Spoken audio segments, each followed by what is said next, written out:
Henry's, Henry's, you must know Henry's cat. You must have seen the movie, you must have read the book.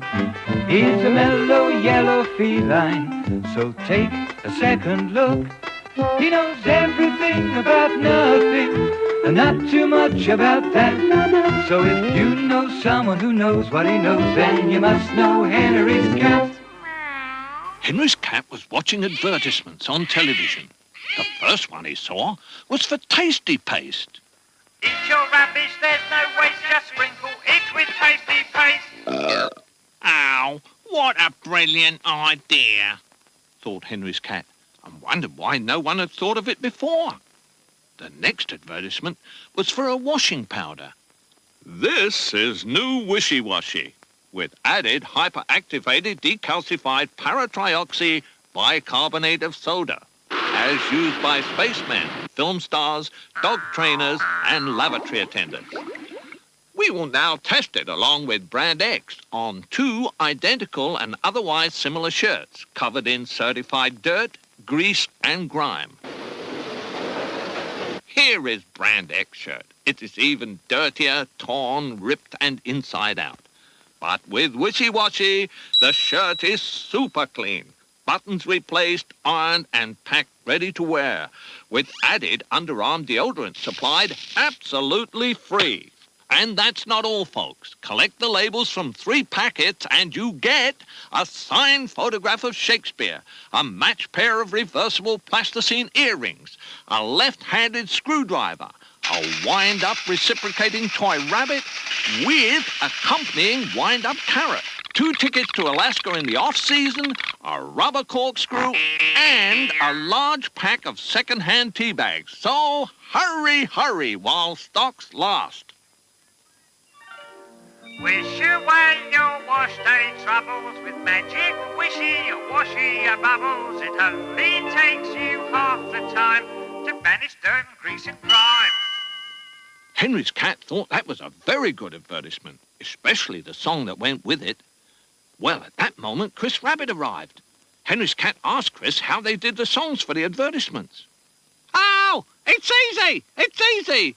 You have to think up words that rhyme. For example, if I was writing a song for soap, our soap is very soapy, and if you don't buy it, then you're dopey. Oh, I'm sure that would sell lots of soap. You should take it up and make a lot of money, said Henry's cat. I think I will. You can be my manager, said Chris.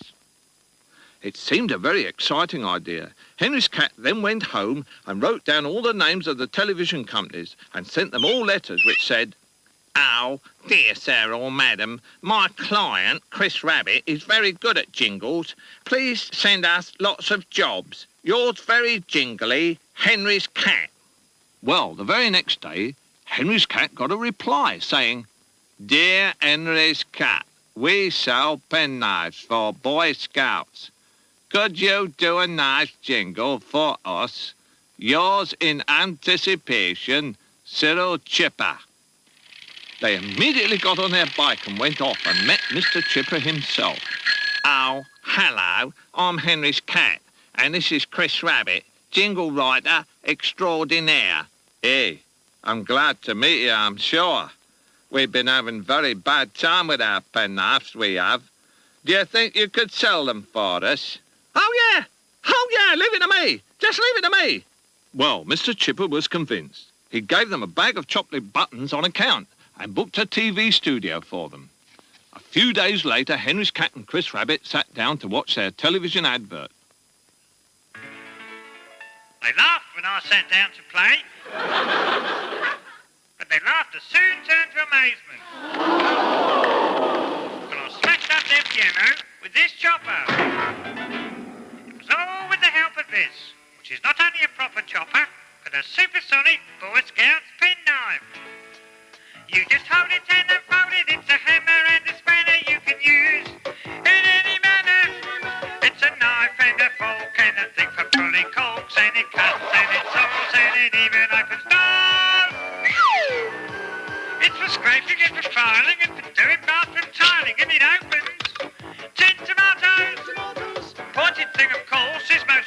for a horse if you want to get a knife that will last you all your life. Then the chipper is a ripper and it's better than a wife. Well, Henry's cat and Chris Rabbit thought that was very good. And so did Mr. Chipper, who turned up the next day with 2 large bags of jelly beans as a bonus. Hey, do you know, we now have orders for over 27 million penknives due to your jingle. By gum, it were greatly. Mr. Chipper then showed them photos of people from all over the world who had bought his penknives. Yes, even a Boy Scout had bought one. Henry's cat and Chris Rabbit were absolutely thrilled. Lots of letters with jobs came in. They spent all morning reading them. Oh, here's a good one, said Henry's cat. It's to advertise reversible socks. They are useful for dog hats and hockey stick protectors and are very good as saxophone quietners and can also be used for disguising submarine periscopes in enemy territory. Oh, listen to this. Listen to this. Dear sir, I am a schoolmaster. I want a jingle to advertise what a nice place school is. Please come immediately, if not sooner. Professor Bagworthy. They met Professor Bagworthy, who said, Oh, yes, it's a very bad situation. Children don't want to come to school in the first place. And when they do come, they don't want to learn anything. I just don't know what to do about it. Oh, don't worry. Leave it to him. Yeah, don't worry. Leave it to me. Leave it to me, said Chris Rabbit. I'll fix it up in no time. Then Henry's cat and Chris Rabbit hurried home to work something out. They thought and thought about it. I've got an idea. Why don't we just say school is nice? School is lovely, a lovely place to be. It's just right for boys and girls, especially you and me. We all like to go there and learn to read and write. We never play truant or want to start a fight. We love to do our homework, we never get enough. Especially mathematics, it really is what's up. History and computers is better than cream cake. And physics is so lovely, it keeps me wide awake. School is really very nice. 7 days a week would make it paradise. No, there's nothing like it to make an awful fuss. But if you go to school, you will be a genius. Philosophy is perfect for learning how to think. And chemistry is marvellous for making things extinct. And when you finish learning how to make a pong, you can take the morning off till more lessons come along. School is heaven, the nicest place on earth. Everyone should go there and do it all its worth. Never will be clever or be a great success unless you go to school and do your very best. All together now. School is very, very nice. 7 days a week would make it paradise. We know that some don't like it and make it awful fuss. But if you go to school, you will be a genius.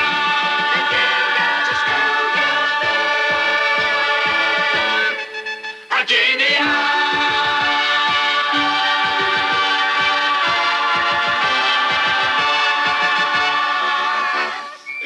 Well, they were such a success that children everywhere just couldn't get to school fast enough. Professor Bagworthy was so pleased that he gave them special diplomas. For your services to education, I am proud to present you with these diplomas. You are both now honorary doctors of jingles. It was a very great honour indeed. Henry's cat and Chris Rabbit thought that perhaps they should retire early. But just at that moment, Constable Bulldog came along and said, Hello.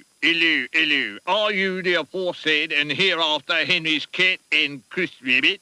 Oh, yes, Constable. Have we been doing something wrong? No. In fact, I have a letter here from the Prime Minister herself saying, Dear Police Force, If you can't stop crime, please get Henry's cat and Chris Rabbit to help out. Yours lawfully, the Prime Minister. Well, what a surprise. This was a very big job. They had to think up a really good idea on this one. Oh, I think I've got a really good idea. Oh, what is it? What is it? Why don't we have a National No Crime Day so all the criminals can have a holiday? Oh, that's very good. That's very good.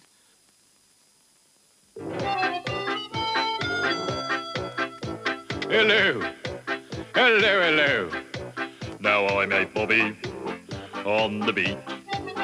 You can tell by my pointed head and the size of my flat feet as I walk around the street. Now I'm a naughty rabbit. If I see something nice, I grab it. No, it's not because I want it or it's got my name upon it. No, it's just a naughty habit. Oh, hello there. What's all this here? Here, in that bag? There. Oh, just a few things I've knocked off, like a TV set, a fishing net, a lovely chiming clock, a string of pearls, some walnut wheels and a Scotsman's woolly sock, a set of tools, some plastic jewels and a worn-out pair of jeans, a new guitar, some bits of car and one large case of beans. My name is Bill the Burglar, and I'm a naughty thief. The things I steal astounding, like some things to get around in. Oh, it's quite beyond belief. Don't leave your doors ajar, so I'm likely to be tempted. Your safe, your house, your car won't be taken very far, but you'll find that they get emptied. A fountain pen, a speckled hen, some vouchers for a luncheon, and here's the best swag in my bag, a whistle and a truncheon! Your work is your vocation, but I really think it's time you took a nice vacation away from all this crime. I've got the very place for you to go on holiday, with food and board and lots to do to show that crime don't pay. So everyone who's naughty or wants to misbehave, remember you'll get caught just like every other knave. So mend your ways right now and just take my advice, 'cause everyone will love you if you stay very nice. Well, it was a very good advertisement for No Crime Day. In fact, it was too good. On the news that night, they announced that no crimes had been committed at all anywhere. The chief of police came on television and said that he'd given all his policemen the day off. But there was soon another problem. Judges, jailers and people who sold locks and burglar alarms, people who sold insurances and security things, and people who checked identity cards and that sort of thing, in fact, all people who earned their livings from crime were now all out of work. But the chief of police had it all worked out. He got them jobs in amusement parks, didn't he?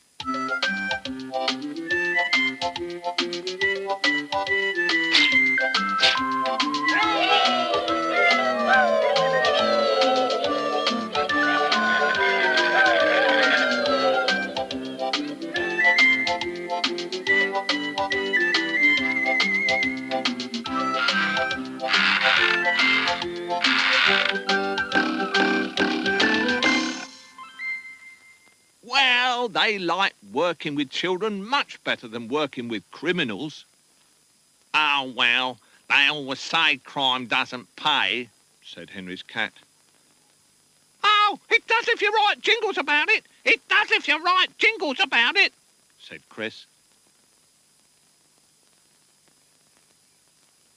Henry's, Henry's, you must know Henry's cat. You must have seen the movie, you must have read the book. He's a mellow yellow feline, so take a second look. He knows everything about nothing, and not too much about that. So if you know someone who knows what he knows, then you must know Henry's cat. Then you must know Henry's cat.